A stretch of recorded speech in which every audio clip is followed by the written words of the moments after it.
Salade nziza y'umwimerere rwose ushobora gutegura n'iwawe. Murabona ko irimo ibintu byose bitandukanye. Iyi ni salade nziza cyane buri umwe wese yakwitegurira mu rugo iwe. Salade iteye apeti rwose, irimo ibintu byinshi byiza bitandukanye kandi ntabwo igoranye. Kandi ibi ngibi ndimo kubereka ni ibintu buri umwe wese ashobora kubona. N'iyo utabifata byose hamwe ariko ukagenda ubona kimwe muri byo. Iyi ni switi koni. Tuno tugori batwita switi koni. Aya ni amagi. Iyi ni salade nziza y'umwimerere rwose. Urabona ko harimo inyanya, harimo avoka, harimo amagi, harimo ibitunguru, harimo switi koni. Utu tugori batwita switi koni mu Cyongereza. Iyi rero ni salade rwose masedwane, imbuto zigiye zitandukanye. Urabibona ko iyi ni masedwane. Iyi ni masedwane, imbuto zitandukanye rwose.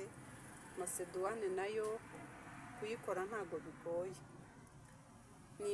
Ni uruvange rw'imbuto ushobora nawe gukora, n'umuntu mukuru akazirya, umwana akazirya.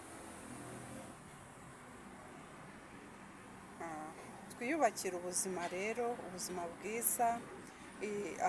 Izi ni imboga, nazita imboga mbisi, imbuto. Izi ni salade zidatetse mbisi, zirimo intungamubiri nyinshi zishobora kukubakira ubuzima bwawe, zikakurinda indwara zigiye zitandukanye.